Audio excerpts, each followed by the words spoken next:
Bab 515. Menyerah. Jenderal Moketo, seperti kata pepatah, lebih baik hidup dalam kehinaan daripada mati dengan kehormatan. Jika kalah dalam perang, seharusnya memiliki keberanian untuk menghadapi kegagalan. Bunuh diri hanyalah tindakan pengecut. Apakah Anda tidak memikirkan para prajurit Anda atau keluarga Anda sendiri? Kata Yuhuwasi dengan tenang. Sebagai seorang jenderal yang kalah perang, apalagi alasan aku untuk tetap hidup di dunia ini? Aku telah menghabiskan seumur hidupku di medan perang, namun Tibet hancur di tangan aku. Bagaimana aku bisa menghadapi raja atau rakyat Tibet? Moketo menatap tajam ke arah Yuhuwasi dan melanjutkan, apakah setelah menang perang, kalian masih ingin menghina aku? Bahkan mati pun tidak diperbolehkan. Tidak seperti itu. Bagaimana mungkin aku datang ke sini hanya untuk menghina Anda? Jangan salah paham. Tidak hanya Tibet, tetapi di dunia ini, tidak ada lagi negara musuh yang mampu menandingi dinasti Daxia kami. Apalagi setelah Tibet bergabung dengan Daxia, rakyatnya akan hidup lebih sejahtera, balas Yuhuwasi dengan nada datar. Jangan kira aku akan percaya omong kosong Anda. Jawab Moketo dengan nada dingin. Percaya atau tidak, Anda akan mengetahuinya setelah melihatnya sendiri. Jangan kira dinasti Daxia sama seperti Tibet atau Turkestan, yang dianggap bangsa biadab dan memperlakukan tawanan seperti budak. Daxia adalah negeri yang berbudaya dan beretika. Di wilayah yang kami taklukkan, rakyatnya hidup lebih baik daripada sebelumnya. Setiap rumah tangga hidup damai dan makmur. Apakah Anda tidak memikirkan keluarga Anda? Apakah Anda akan meninggalkan tanggung jawab Anda dengan mengorbankan keluarga Anda?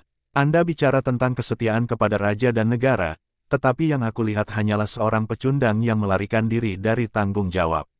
Kata Yuhuwasi dengan nada tegas, wajah Moketo memerah karena emosi.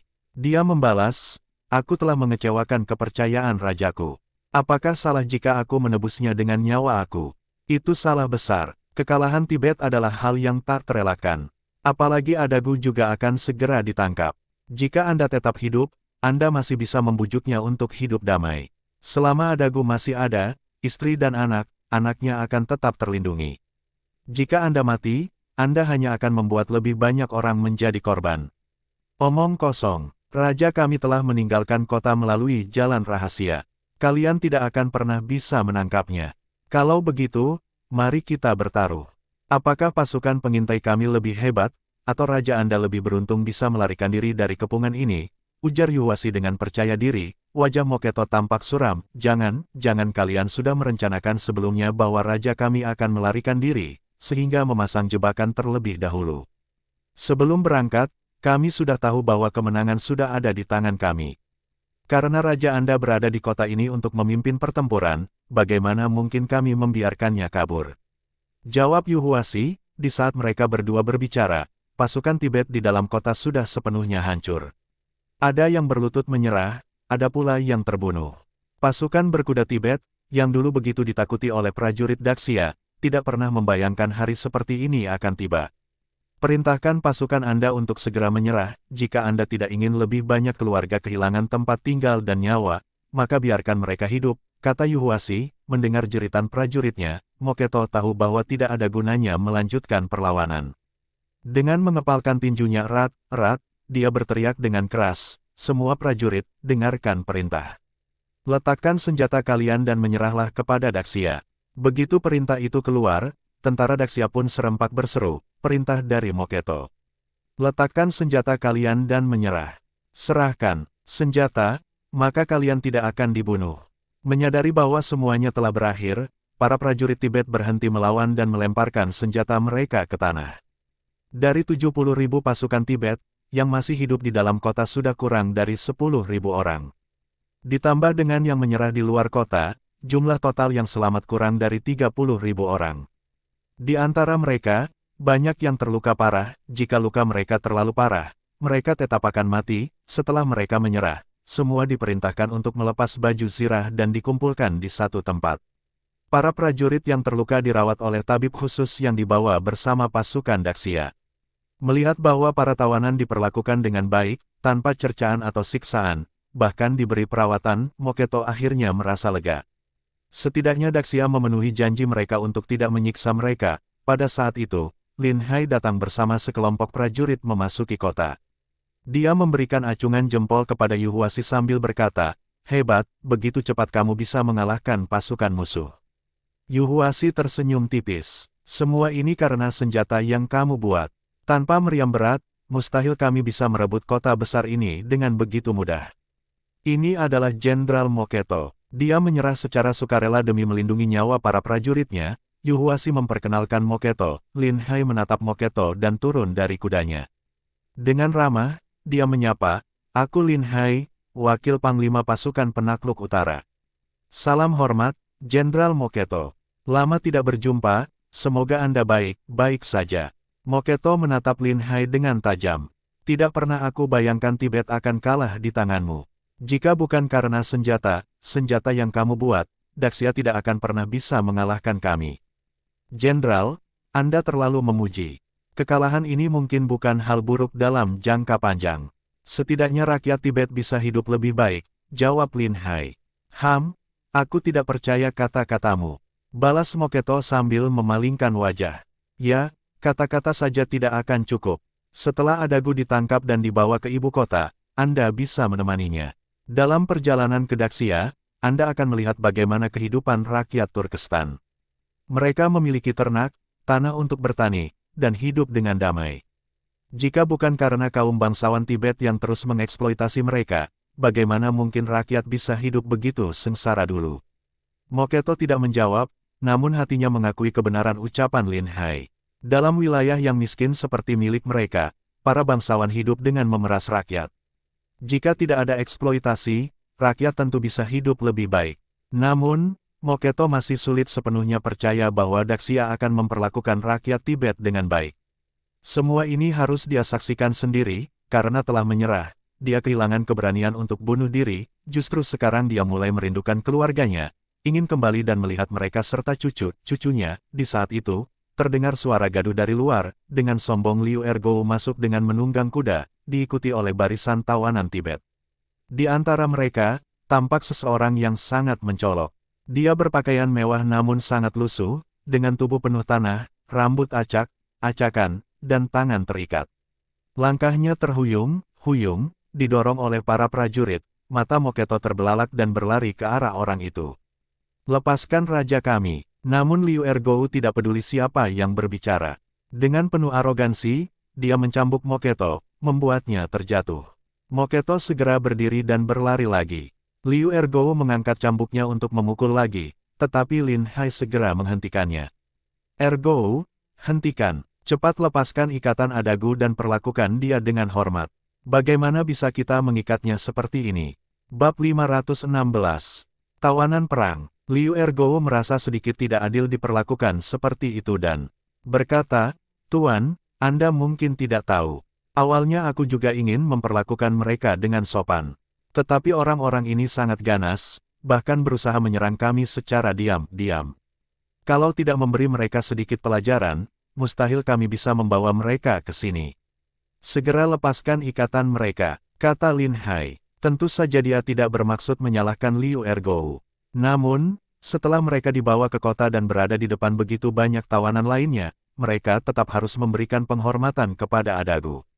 Bagaimanapun, dia adalah seorang raja. Meskipun menjadi tawanan, dia tetap berhak mendapatkan perlakuan yang layak. Setelah ikatan mereka dilepaskan, Lin Hai dan Yuhuasi berjalan mendekat. Mereka memberikan penghormatan dengan menggenggam tangan di depan dada kepada Adagu. "Tuan Adagu, jangan khawatir. Selama Anda bekerja sama dengan baik, kami pasti akan memperlakukan Anda dengan baik. Jika ada permintaan, sampaikan saja. Selama itu tidak berlebihan, kami akan berusaha memenuhinya," kata Lin Hai dengan nada sopan. Adagu menjawab dengan suara keras, "Aku tidak ingin menjadi raja dari negara yang telah hancur. Lebih baik kamu berikan aku kematian yang cepat saja." "Kenapa harus seperti itu? Meskipun Anda kalah dan menjadi tawanan dinasti Daxia, Anda tetap bisa menikmati hidup yang makmur. Bahkan, Anda akan mendapatkan gelar kehormatan dari Istana Kekaisaran. Tidak hanya keluarga Anda akan dilindungi, mereka juga bisa hidup bersama Anda menikmati kemewahan. Tetapi jika Anda memilih mati, meskipun dinasti Daxia tidak akan menyakiti keluarga Anda." Berikut adalah terjemahan lengkap ke dalam bahasa Indonesia. "Takutnya, para prajuritmu sendiri akan membunuh putramu, merampas selirmu, bahkan putrimu mungkin tidak akan terhindar dari penghinaan. Apakah itu hasil yang kamu inginkan? Lin Hai membujuk dengan nada tegas, mata Adagu melotot marah. Mereka berani, mereka semua adalah menteri-menteriku. Jika ada yang berani melakukannya, aku tak akan memaafkan mereka, bahkan jika aku menjadi arwah sekalipun. Jangan percaya hal-hal tahayul seperti itu, jika benar bahwa arwah orang mati bisa membalas dendam, maka rakyat Tibet kalian pasti sudah habis dilumat oleh roh prajurit kami yang gugur. Lalu, bagaimana mungkin kamu bisa tetap hidup? Lin Hai langsung mematahkan argumen Adagu tanpa memberi dia celah untuk membela diri. Adagu terdiam, dia terjebak oleh kata-kata Lin Hai yang tajam. Dia merasa tenggorokannya seperti tercekik, tidak bisa menjawab. Moketo mencoba membujuknya. Yang mulia, jagalah kesehatan Anda. Sebaiknya dengarkan nasihat Tuan Lin dan hiduplah dengan baik. Ini semua kesalahan aku yang tidak mampu melindungi Anda. Aku mohon agar Anda menghukum aku.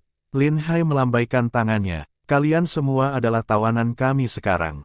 Nasib hidup dan matimu bukan lagi ditentukan olehmu sendiri. Jika kamu benar-benar peduli pada rakyat Tibet, maka perintahkan semua pasukanmu untuk segera menyerah. Dengan begitu, akan lebih banyak orang yang bisa diselamatkan.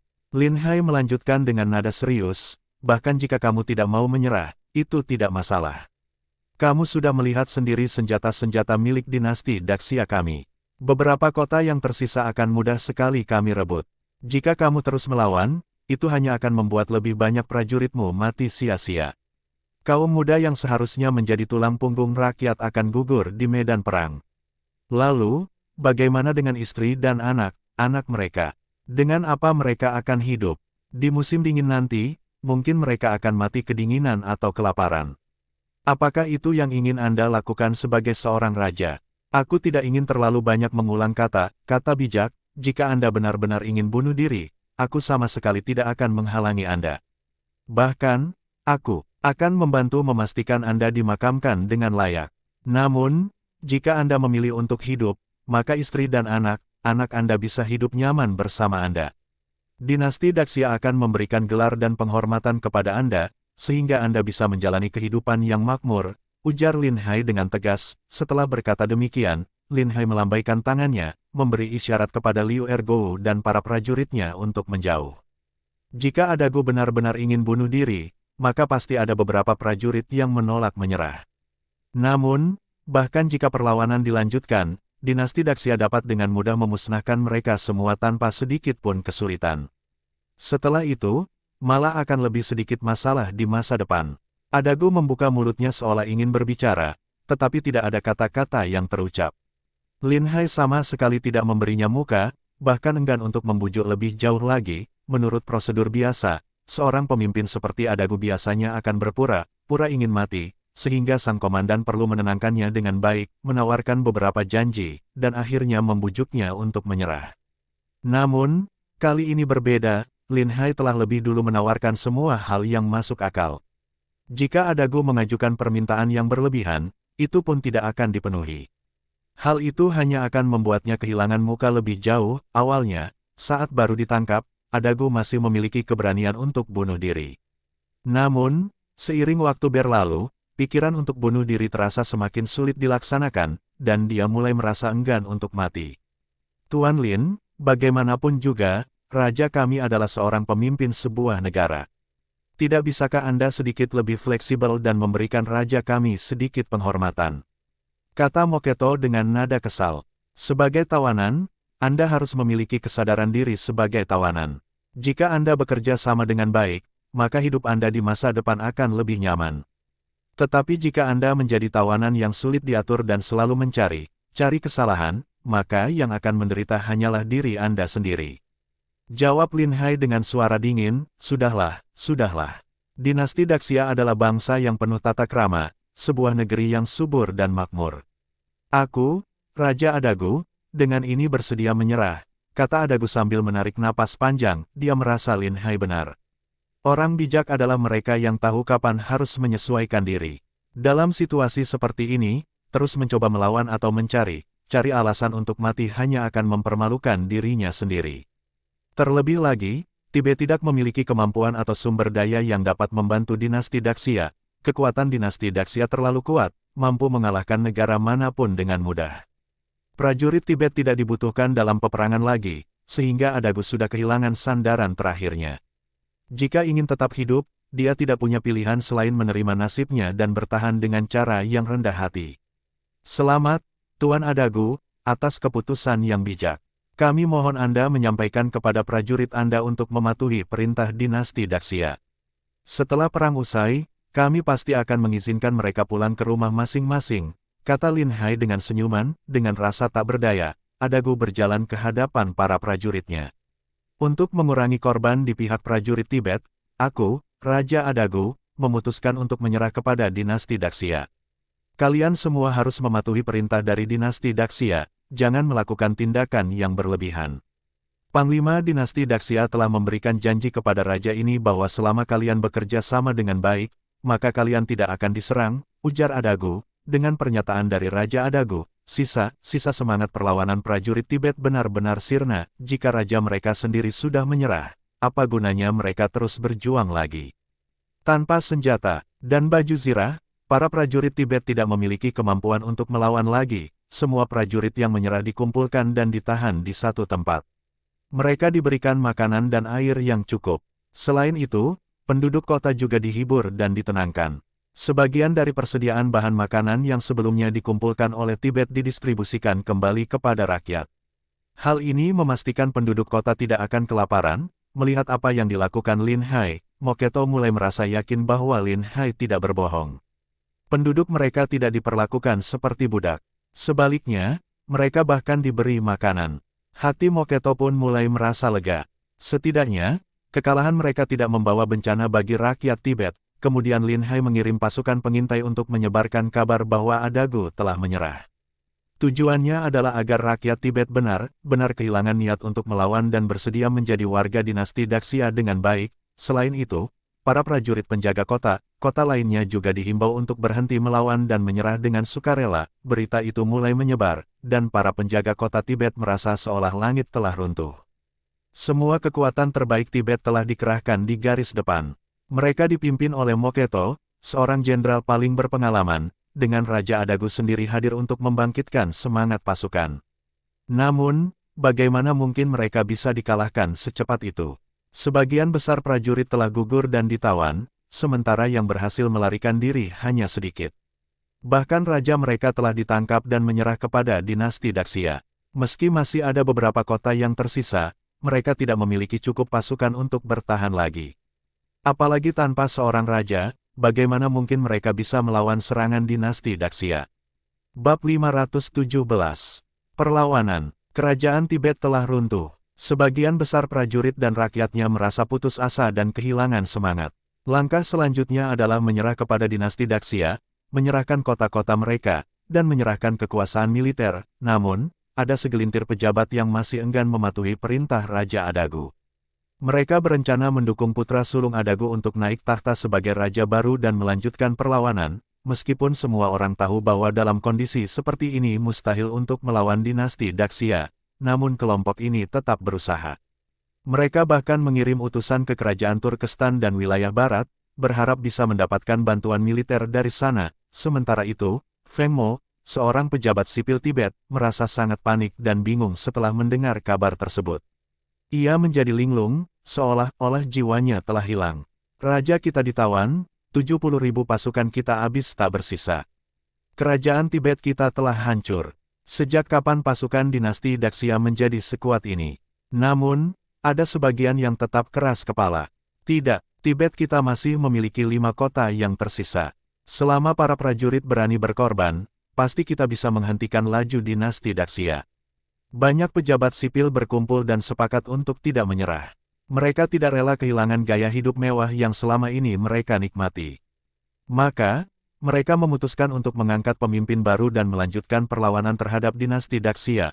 Meskipun mereka tahu ini hanyalah perjuangan yang sia-sia, namun mereka tetap menolak untuk menerima kenyataan. Dengan menguras isi kas kerajaan, mereka berhasil mengumpulkan 20.000 prajurit baru dalam waktu singkat. Pasukan baru yang direkrut segera dikirim ke garis depan untuk bertahan. Sementara itu, Lin Hai dan pasukannya yang telah memenangkan pertempuran meninggalkan 5.000 prajurit elit untuk menjaga para tawanan. Sisanya melanjutkan perjalanan untuk menyerang kota lainnya, untuk memastikan keamanan penuh, mereka membawa serta Raja Adagu dan Jenderal Moketo. Kehadiran keduanya diharapkan dapat digunakan untuk membujuk para komandan pasukan yang masih menolak menyerah. Bagaimanapun, Adagu adalah Raja Tibet, dan Moketo adalah jenderal besar yang berpengaruh, sehingga kata mereka masih memiliki bobot. Tak lama, kabar sampai bahwa para pejabat sipil dan bangsawan Tibet tidak bersedia menyerah. Mereka malah merekrut prajurit baru untuk melawan dinasti Daxia. Lin Hai tersenyum penuh arti saat mendengar berita itu. Ia menoleh ke arah Adagu dan Moketo yang duduk di sampingnya. Moketo, dengan ekspresi penuh kekecewaan dan frustrasi, berkata, betapa bodohnya mereka. 70.000 prajurit kita tidak mampu melawan prajurit Daxia. Sekarang mereka merekrut 20.000 prajurit baru, berpikir mereka bisa bertahan. Ini sama saja seperti mendorong anak muda Tibet ke jurang maut. Lin Hai tertawa kecil, menimpali, sepertinya aku tidak salah. Para pejabat dan bangsawan Tibet itu lebih peduli pada kekuasaan dan kehidupan mewah mereka. Mereka rela mengorbankan nyawa orang lain untuk memperpanjang waktu mereka sedikit lebih lama. Akhirnya Adagu membuka suara dengan penuh tekad, aku mengerti. Aku akan memastikan mereka menyerah. Aku tidak akan membiarkan mereka terus melawan dinasti Daxia. Lin Hai menggelengkan kepala sambil tersenyum sinis. Sayangnya, mungkin sekarang perintahmu tidak didengar lagi. Para pejabat itu telah mengangkat putramu sebagai raja baru. Mereka berharap engkau mati di tangan kami, dinasti Daxia, agar mereka dapat memanfaatkan kematianmu untuk membangkitkan semangat perlawanan. Wajah Adagu sangat muram. Ia tahu apa yang dikatakan Lin Hai tidak salah. Begitu ia tertangkap, para pejabat lainnya tentu akan segera mengangkat raja baru. Jika tidak, mereka hanya punya pilihan untuk menyerah. Namun, meskipun ia tahu semua ini, namun perasaan di dalam hatinya tetap sangat berat. Ini berarti Adagu benar-benar telah dibuang dan ditinggalkan, baru saja tertangkap, ia sudah tidak bisa memberi perintah lagi, dan semua orang sudah beralih mendukung raja baru. Akhirnya Moketo berbicara, melanjutkan perlawanan hanya akan menambah banyak jumlah korban. Ketika kita sampai di kota, biarkan aku yang pergi membujuk mereka. Banyak dari komandan itu adalah orang-orang yang aku latih sendiri. Harusnya mereka lebih percaya pada kata aku. Moketo sangat sadar bahwa meskipun mereka bertarung mati-matian, namun itu hanya akan mengarah pada satu hal, kematian. Mereka tidak mungkin bisa mengalahkan pasukan Daxia. Kekuatan artileri Daxia terlalu kuat, dari jarak 1000 meter saja sudah bisa menghancurkan tembok kota. Jika tembakan kedua menghantam kota yang penuh dengan warga sipil, akibatnya akan jauh lebih parah. Perbedaan kekuatan antara kedua pihak terlalu besar.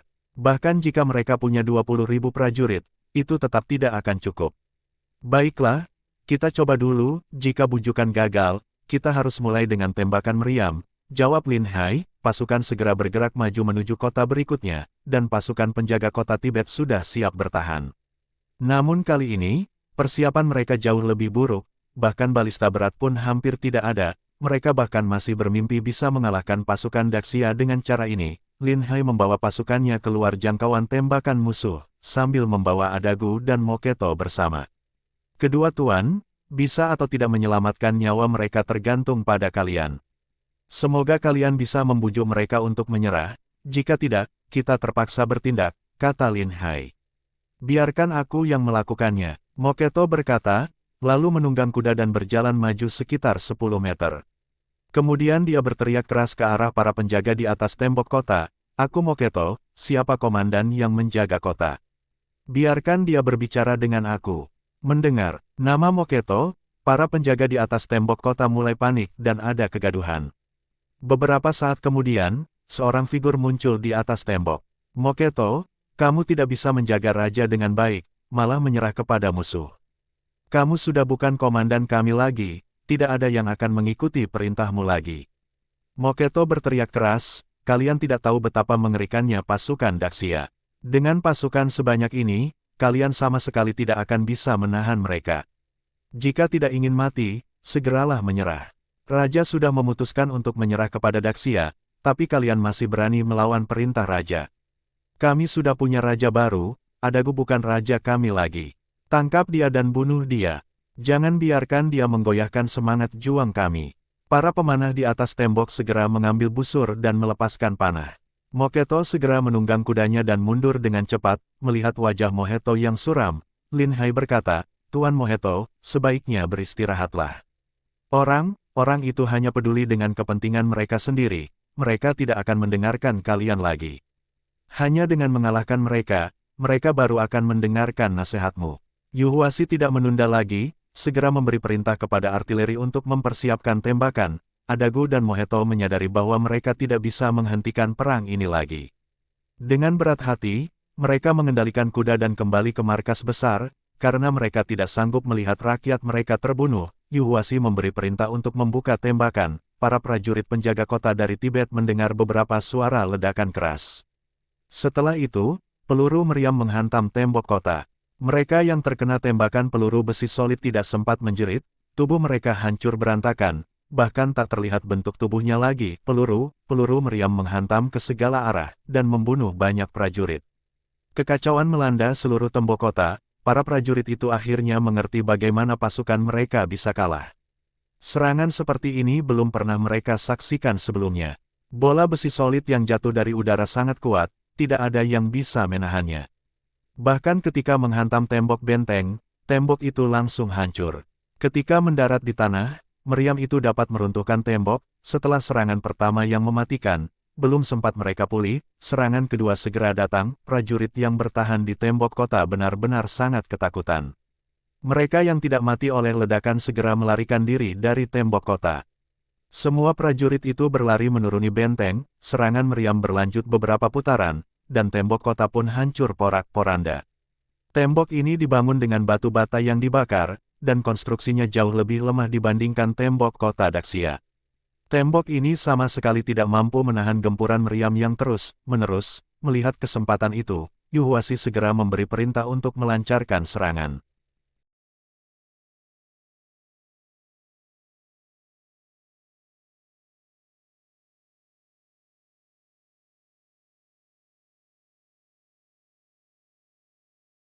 Bersambung